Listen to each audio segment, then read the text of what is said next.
It's probably the world's simplest idea. I call it the golden circle. Why, how, what? This little idea explains why some organizations and some leaders are able to inspire where others aren't. Life is hard. Work is hard. And we need each other. And we don't build trust by offering help. We build trust by asking for it. And so we've literally created cultures in which every single day, everybody comes to work, lies, hides, and fakes. And we're asking our youngest generation to work and succeed and find themselves and build their confidence and overcome their addiction to technology and build strong relationships at work. We're asking them to do this, and these are the environments we've created. We keep saying to them, you're the future leaders. We're the leaders now. After empathy comes perspective, where it's not about winning or losing. In game theory, there are two kinds of games. There are finite games and there are infinite games. And this is how you're going to change your perspective. Welcome, none other than Simon Sinek to Framgångspodden. It's an honor to have you here. Thanks for having me. One of the things that I'm very interested in is morning routines. What is your morning routine? Do you have something that puts you in a good mode? I mean, I know this question sort of gets asked. My morning routine is not particularly special or unusual. I mean, I do wake up and make sure to have breakfast. I like breakfast in the morning. But other than that, it's relatively normal. Okay, I want to start with some rapid-fire questions. Sure. Game of Thrones or Star Wars? That's unfair. As soon as you said Game of Thrones, I was like, oh, easy. And then you said Star Wars. That's just unfair. I would say Star Wars for nostalgia, but Game of Thrones is sort of my modern nerd love. Yeah. Beer or wine? Wine. Scrabble or chess? Scrabble. Do you play chess? I know how to play chess, but I'm good at Scrabble. Yeah, you're very good. I were the third best chess player in Sweden for my age when I was 13. Amazing. Yeah. So if you have some time, we can play later. No, you'll destroy me. I can't think more than one move ahead, so I'm not the whole idea of chess is to think ahead. I can't do it, though. Okay, the next one. Captain America or Batman? Oh, that's a hard one. I'd say, Captain America. Biggest pet peeve? My biggest pet peeve is people who have wireless for the, Bluetooth, and yet they still hold their phone up and talk into their phone. It drives me nuts. All right. London or New York? New York's my love. Donald Trump or Obama? I'm okay with whoever's the leader of the country. To be inspired or to inspire? That's a tricky one as well. Not mutually exclusive. I have to be inspired to inspire. And to inspire inspires me. So not mutually exclusive. Right. Favorite book? You should only pick one. Man's Search for Meaning, Viktor Frankl. You said that this journey with why? Yes. Start with a deeply personal, painful moment. Yes. What was that? So I lost my passion for my own work, which was embarrassing because superficially my life was pretty good. I owned my own small business. We had good clients. We did good work.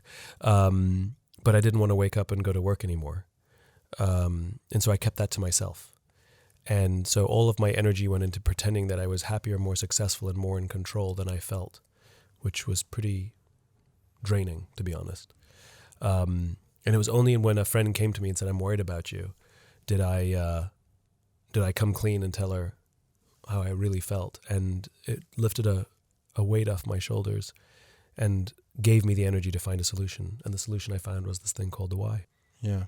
And you mentioned in your book that about friend exercise. Oh, the friend exercise? Yeah. To find your why? Yeah. Oh, yeah. That? So a fun way to find your why, or at least to get some sense of it, is to go to a friend who you love and who loves you. A friend who you could call them at any time of the day or night and they would absolutely be there to help you. You don't do this with a spouse. Don't do this with a sibling. Those relationships are too close. But a best friend. And ask them the question, why are we friends? And they're going to look at you like you're crazy. Yeah. Because you're asking them to put into words a feeling. And the part of the brain that controls our feelings doesn't control language. So they're going to look at you and say, I don't know.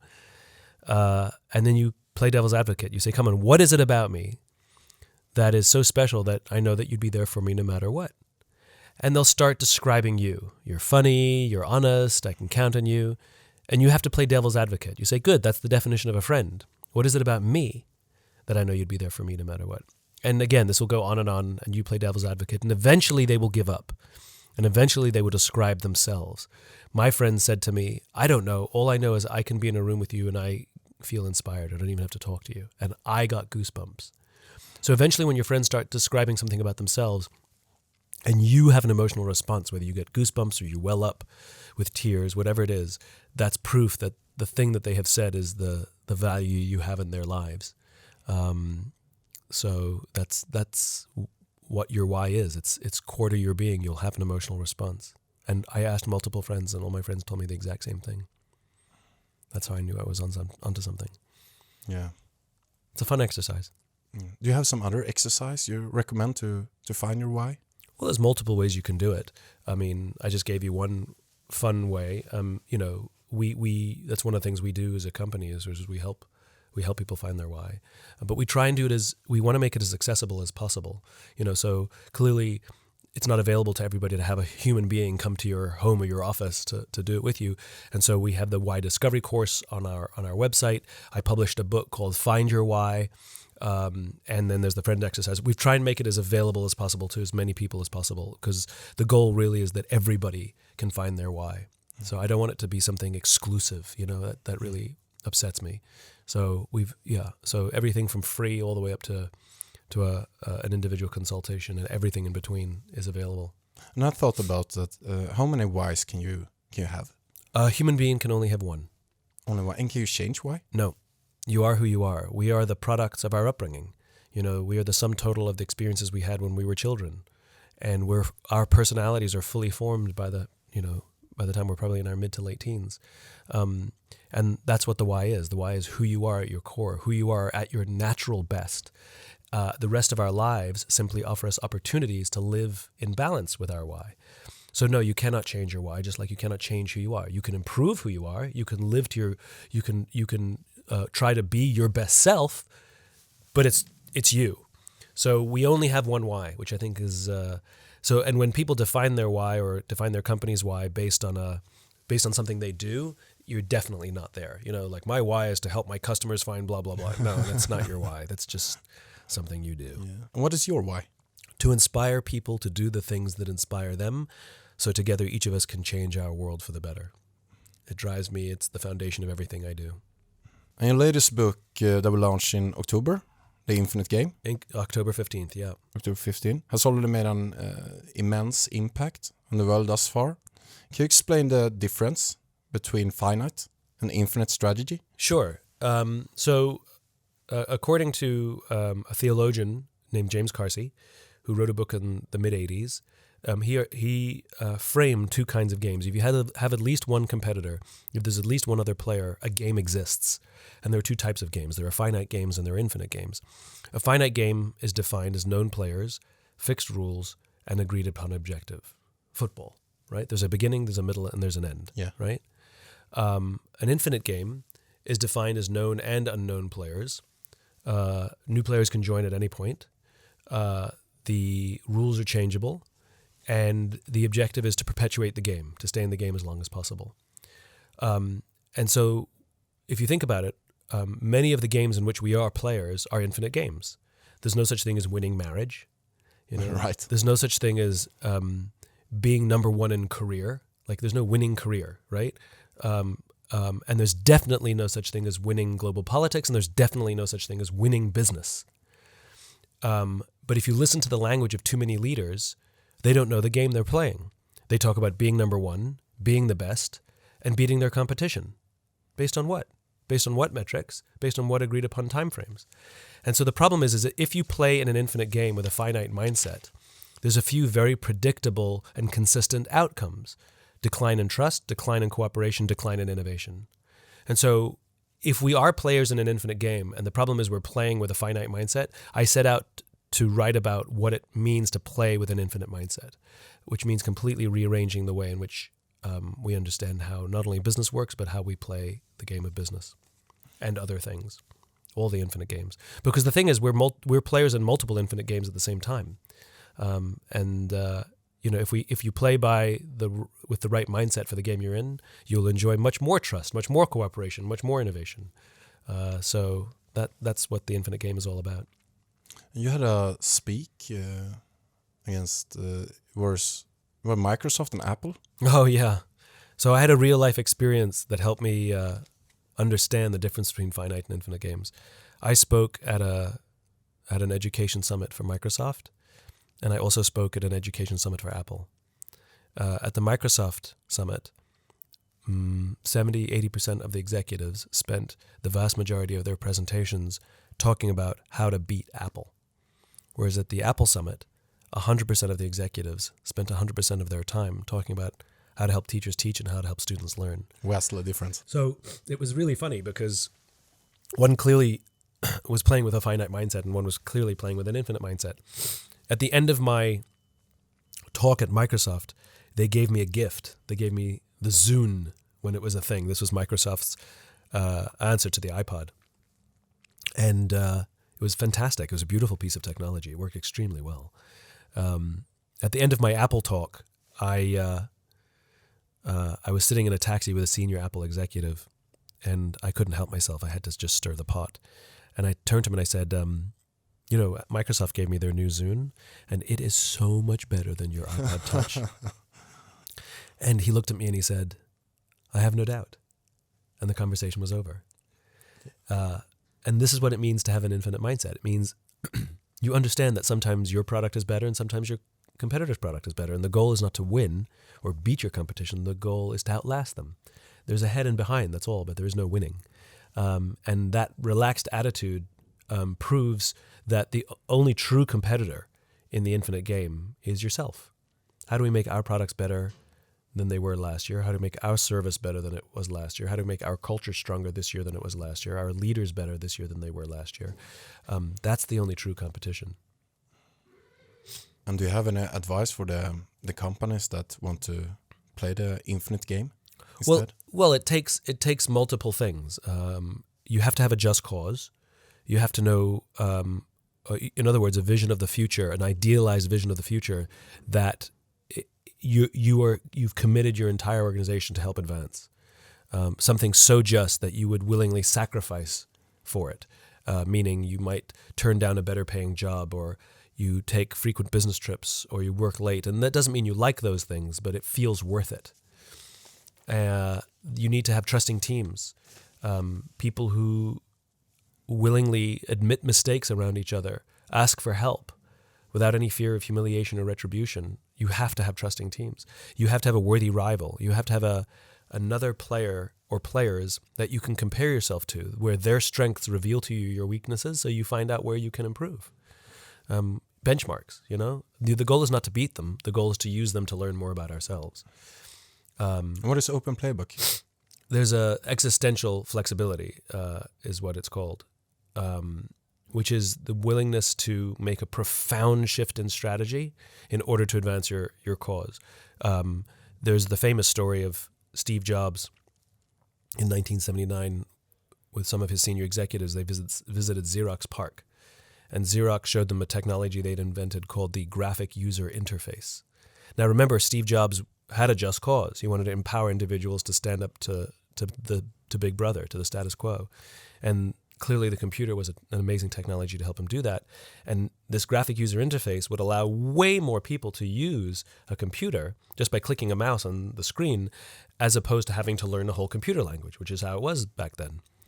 And so as they were leaving Xerox, he said to his people, we have to invest in this. And somebody in the group said, we can't. We've already invested millions of dollars and countless man hours in a different direction. If we invest in this graphic user interface, we'll blow up our own business.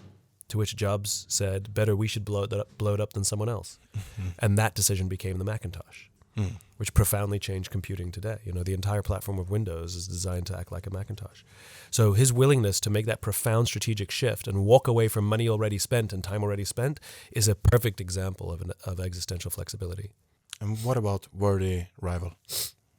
So as I said before, worthy rival is someone or an organization or a person whose very strengths reveal to you your weaknesses. You know, sometimes we have envy for them, and sometimes they make us angry, and sometimes we think we're trying to beat them. But the reality is we usually have an emotional response to them because they're good at what they do, and it makes us feel insecure. It makes us feel like we have work to do.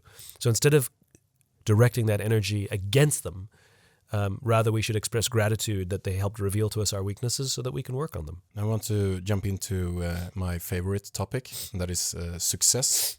And you also have 5 key factors for success, like go after the things you want, take accountability for your actions, take care of each other, learn to speak last, and be grateful for what you have. Which one of them is hardest to achieve? I think they're all difficult, and they all require practice, and it depends on the person. I think which one is most difficult. I think in this modern day and age, learning to speak last is a hard one for many people. You know, we're full of our own opinions, and we all want to present our opinions. But to learn to be the last to speak is powerful. It comes from a story from Nelson Mandela. He was a son of a tribal chief, and a journalist asked him, "How did you become such a great leader?" And he said, "When I was a boy, I remember going to tribal meetings with my father, and I remember 2 things. 1, they always sat in a circle, and 2, my father was always the last to speak." And if you think about how we go into meetings, you know, especially if you're the senior person, you say, "Okay, here's the problem. Here's what I think we should do, but I want to know what you think." Well, it's too late now. You know, you just muddied the waters.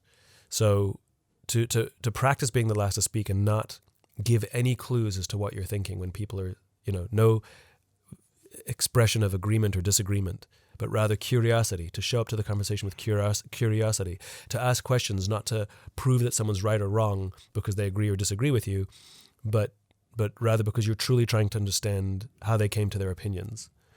The best thing is everybody feels included, everybody feels heard, and at the end of the day, the senior person in the room gets more information. Even if they go with their original decision, it's a much more inclusive way of working, and at the end of the day, they get the value of different perspectives, which only makes for better decisions. And how good are you to learn to speak last? Do you practice it every day? I mean, I'm a better listener today than I used to be, and I still have a lot of work to do. This is the thing about the infinite game. None of us is perfect or the best at anything. The goal is only to be better. You know, I have good days and I have bad days, but the goal is to strive to be better every day. I'm definitely a better listener now than I used to be, for sure. And what about go after the things you want? Well, the opportunity, it's a very entrepreneurial mindset, right? It comes from it's a funny lesson I learned when I was running. I went for a run in Central Park with a friend, and at the end of the run, they had free bagels. They just had boxes of bagels laid out on tables, you know, with volunteers on one side and a long line of runners on the other side. So I said to my friend, "Let's get a free bagel." And he said, "Nah, I don't want to stand in the queue." I said, "But there's a free bagel." And he said, "Nah, I don't want to wait." And I couldn't understand. And I realized that there's different ways of viewing the world. I could only see the thing that I wanted, and he could only see the thing that was preventing him from getting the thing that he wanted. And you see that a lot in the world, in other things. A good entrepreneur, a good problem solver, only sees the thing that they're after, and makes every effort to try and get there. Where I think people who don't take the entrepreneurial leap, and by the way, I don't believe that entrepreneurs are people who start small businesses. There's a difference between being an entrepreneur and being a small business owner. Small business owners own small businesses. Entrepreneurs solve problems.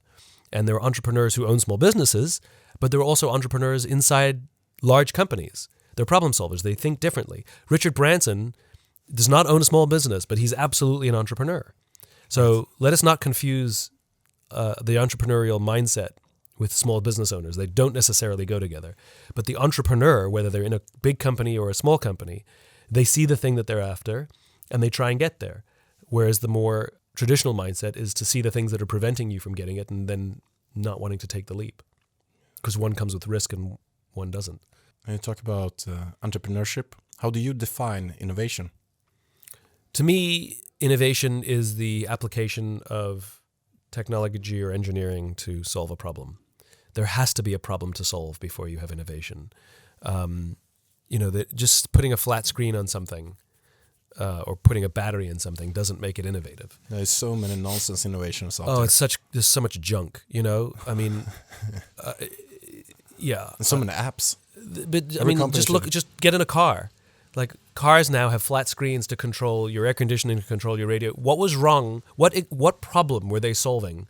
Because the knob on the volume on my car on the radio, and the switches and dials that controlled my heating and air conditioning, they worked just fine. They never ever broke, right? So I want to know what problem they were solving. Now, if it's an aesthetic issue, if that's what they're solving for, fine. But if you think about it, in so many cars, it actually makes things worse. The phone rings and all of a sudden you lose control of the radio and you have to click back 3 screens and you can't get to the air conditioner. It's ridiculous. I like your toaster example. Oh yeah. I mean, if you go to any homeware shop and you go to the toaster aisle, not all toasters are created equal, it turns out.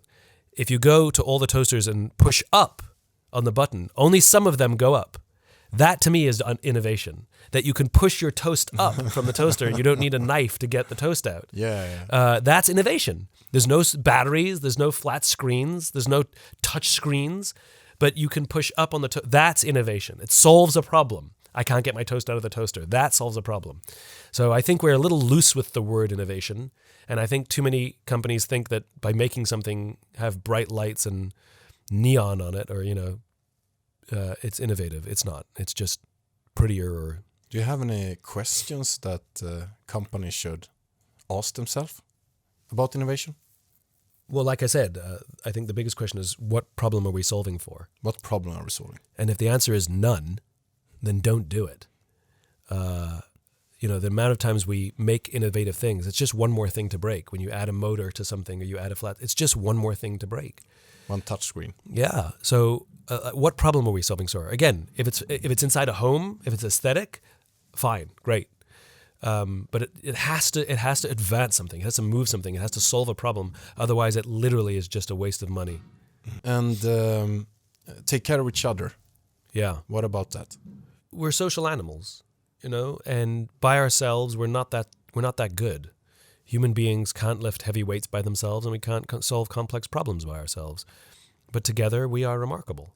It's amazing what happens when a group of people with common cause come together, with common beliefs and common values. The way they work together, the problems they solve. Everything great that ever happened in this world happened with a group of people, not one. Maybe one person got the credit, but rarely, if ever, is it someone working alone. And I think we forget that. I think in this day and age, especially with a lot of incentive structures in companies that only reward individual achievement rather than group achievement, very often they accidentally create a culture in which we're actually working against each other, or we hoard information because we think that makes us more valuable, and we try and be the smartest person in the room. The best leaders I've ever met ask a ton of questions. They freely admit they have a lot to learn. They freely admit that people on their team who are more junior than them know more than they do. Because people on the front lines tend to know more than the people in the back office. You want to know about customer service, go talk to the person who's who works in the shop, who works on the front line.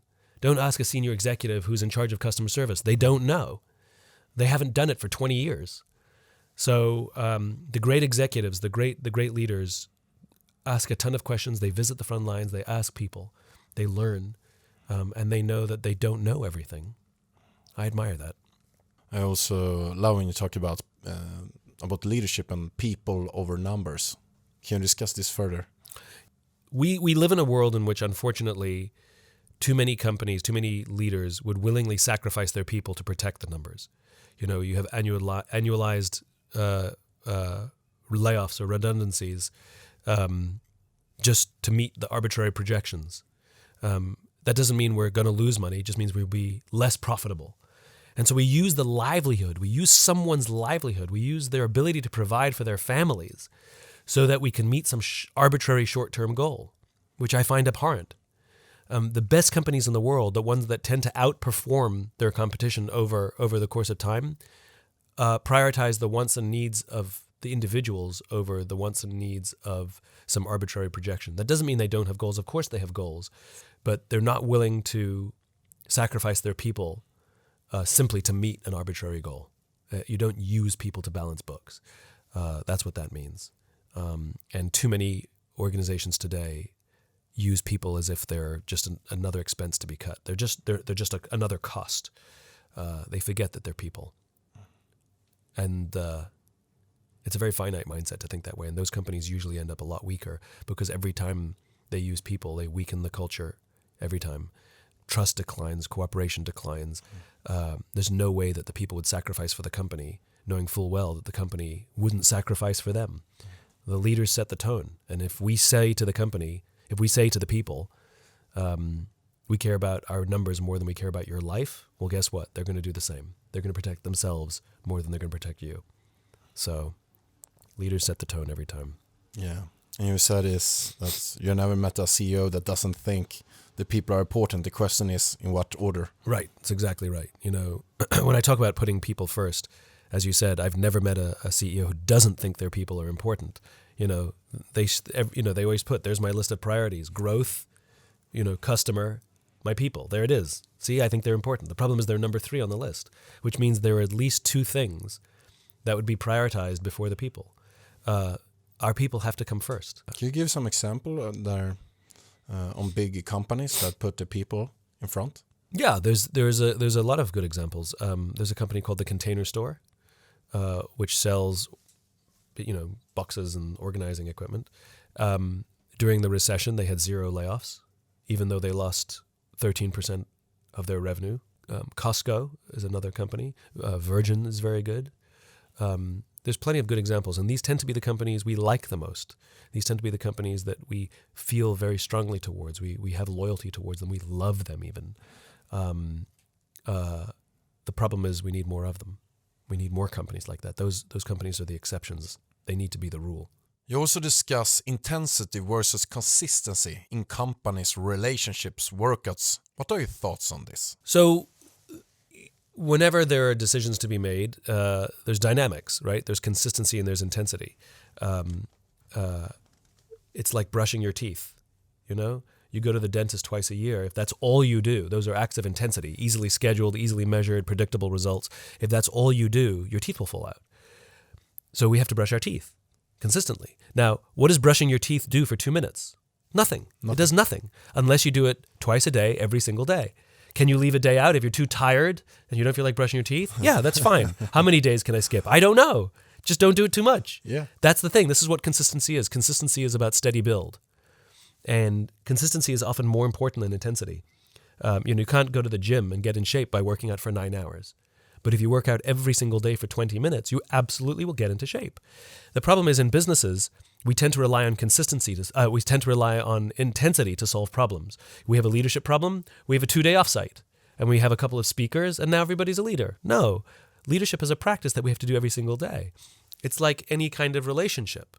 We fall in love with someone and they fall in love with us, not because of the acts of intensity, not because we remember their birthday or buy them flowers on Valentine's Day, but because we do little things every day. We say good morning before we check our telephone.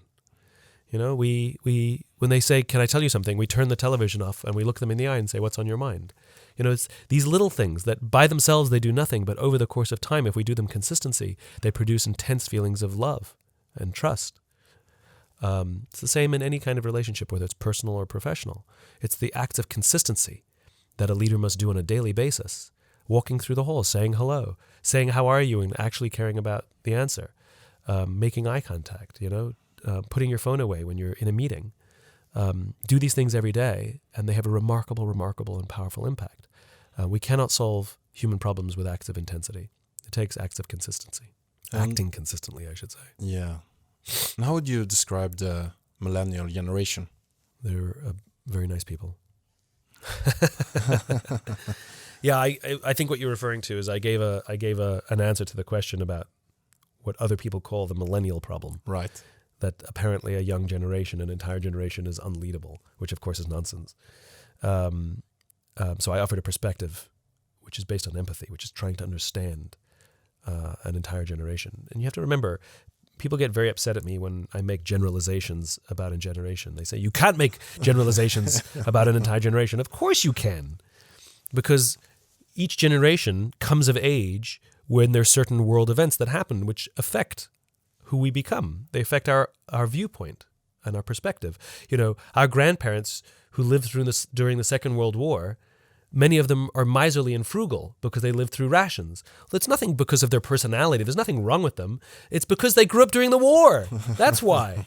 So of course you can make generalizations about an entire generation.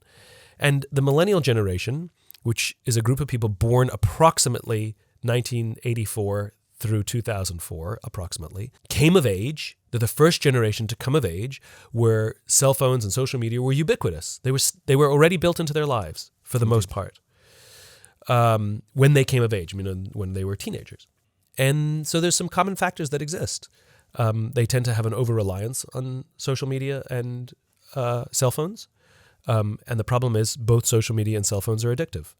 They release a chemical in our body called dopamine. Every time the phone goes buzz or beep, every time we get a notification, it feels good.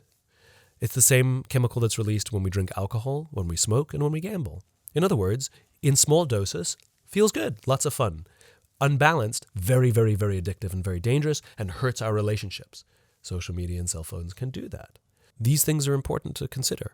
I also think that this young generation of millennials has some huge advantages over older generations. It's a very accepting generation. They don't care what your gender identity is. They don't care what your sexuality is. It's just a big nothing. Nobody cares, right? I love that. Older generations are the ones who are all upset about things. But this young generation is very open-minded, very open to people who don't look like them and don't sound like them, much more inclusive as a generation.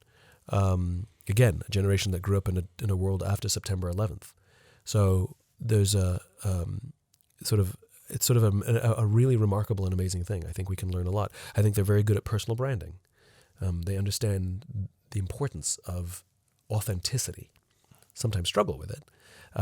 Some other challenges they have, this pursuit to be vulnerable sometimes is mistaken. Brené Brown talks about this pursuit to be vulnerable. They sometimes just go on YouTube and just put videos of them talking about themselves and crying. And as Brené Brown talks about, revealing is not the same as vulnerable. Revealing publicly is not the same as being vulnerable. But I think this generation has an opportunity as well. I think there's a lot of loneliness. There seems to be definitely in the United States increased rates of anxiety, depression, and even suicide amongst this young generation. And I think it's largely in part of an over-reliance on social media and cell phones for feelings of self-worth. How many followers do I have? How many likes did I get? Yeah. Check, keep checking. Dopamine the whole time. And dopamine the whole time, but also feelings of inadequacy if I don't get the kinds of followers, I keep comparing myself to other people. Teddy Roosevelt said the death of joy, comparison is the death of joy. And it's very finite mindset, going back to the original concept. An infinite mindset is being grateful for the people who like me, In a finite mindset is comparing how many people like me versus how many people like somebody else. It's not a competition. And what is your advice for them? Well, turn off notifications for one, completely. Yeah. You can leave them on for your texts and you can leave them on for your calls, but turn notifications off every app, Instagram, Facebook. The computer, everything. Just turn off all the notifications. You'll check the email when you check the email. You don't need bing, bing, bing, bing, bing every time an email comes in. It's so stressed up. Not only does it stress out, it's also distracting. It takes a human brain about 20 minutes to get into deep thought, to find flow. And every time there's an interruption, you have to restart. So imagine if you were sitting on your computer trying to work something, and every time I rang a bell, you have to go to the fridge to look, right? And I can ring the bell whenever I want. At some point, you're never going to get any work done. That's your cell phone. So when your cell phone has the notifications turned on sitting next to your computer, you'll never get into deep thought. You'll never get into flow. It's very, very interruptive. Put the phone in airplane mode, in a drawer, out of sight. There's plenty of data that shows that when we keep the phone in a different room, we're actually more productive. So whenever I'm going to a meeting, whenever I have work to do, I put my phone in airplane mode because then I know nothing's coming in. And I'll check it later. I'll check it when I have lunch.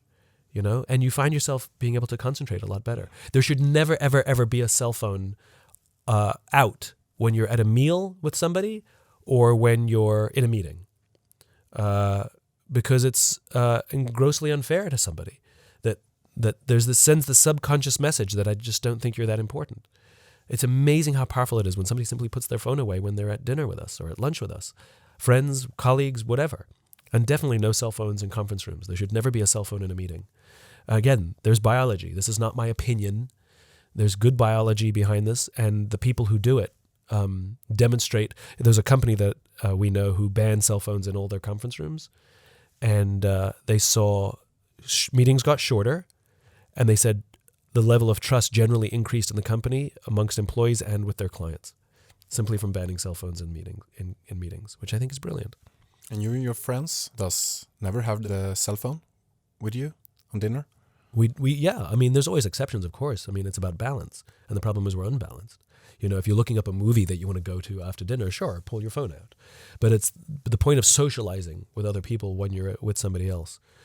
So yeah, no, when we go out for dinner, we leave our phones in our pockets. Absolutely. With the ringers turned off. Yeah, absolutely we do. And if I'm eating locally, sometimes I leave my phone at home, or we leave our phones at home and we just go out locally. Like, what do we need our phone for? We're walking to dinner. We don't need it for anything. We're not calling anybody. We're not calling an Uber, you know. Maybe we won't be able to take a picture of our food, but that's about it. Yeah. Maybe bring one phone just for right. just for food pictures. A good phone with a nice camera. Exactly. Yeah. Do you have any other advice for not only the millennial generation, for all for people. like... Yeah, take care of each other. Life is hard. Work is hard. And we need each other, you know? And we don't build trust by offering help. We build trust by asking for it. And I don't think we ask for help enough. And when we do, it's not necessarily real, you know, to really express fear and vulnerability and that we don't know something. We don't know how to do something. I think we need to do a better job of taking care of each other and helping each other succeed. What would you like to accomplish the next coming years? I don't think that way. You know, I have a vision of a world that I want to live in, a just cause. I imagine a world in which the vast majority of people wake up every single morning inspired, they feel safe at work, and they return home fulfilled at the end of the day. And I've devoted my entire professional life to helping advance that world. And I don't care what I have to do to get there. I'll write, I'll speak, I'll teach, I'll advise, and I'll do a ton of other things that I haven't thought about yet.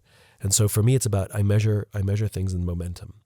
And so the question is, what do I hope to accomplish in the next few years is more momentum, more solid momentum, faster momentum, where I don't have to necessarily be out there the whole time, but the movement can progress without me, that other people will join me. So I'll look for the means to invite people to join me in this cause, offer guidance as much as I can, how we can live this infinite mindset. But it's all with an eye towards the vision. So I tend to be very, very devoted to the cause and less concerned about the path that I'll take to get there. I'll figure it out. Thank you very much for taking the time. Thank you for having me. Simon Sinek. I really appreciate it. Thank you very much for helping me spread the message.